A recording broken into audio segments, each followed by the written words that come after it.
A natureza, por mais esplendorosa que seja, não escolheu o ser humano para ser feliz.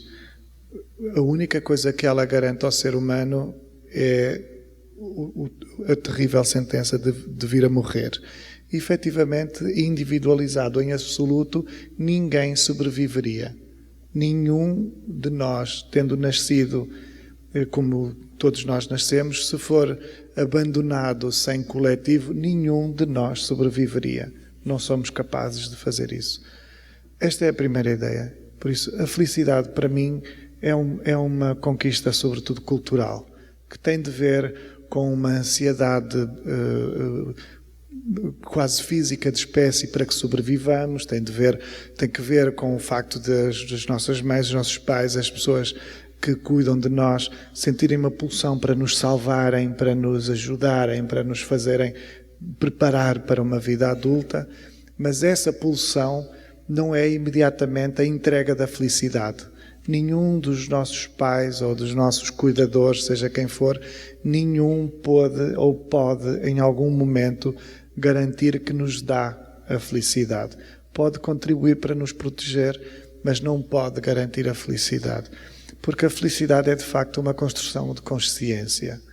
E a felicidade é sobretudo uma coisa individual e largamente intransmissível, nesse sentido em que a minha felicidade pode ser muito diferente da felicidade de alguém.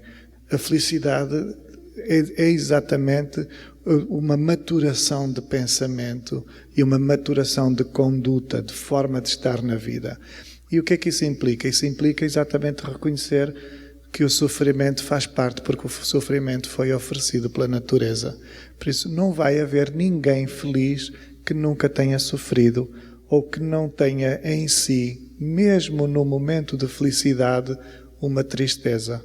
Por isso é que eu acho que a felicidade não é para ignorantes, não é para alienados, não é um regozijo que a gente toma bebe uma coisa ou fuma uma coisa e fica subitamente pairando. A felicidade não é rigorosamente nada disso. A felicidade tem de ser um sentimento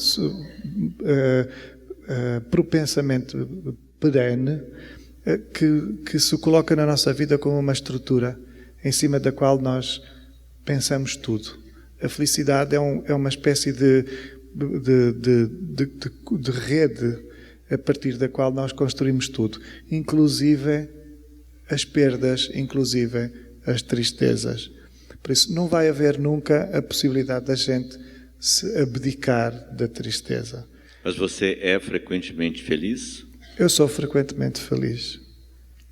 Aceitando que perdi o meu pai, aceitando que perdi outras pessoas, aceitando que eventualmente não tenho um filho, aceitando que não casei, que sou feio, que tenho barriga, que fiquei careca muito cedo.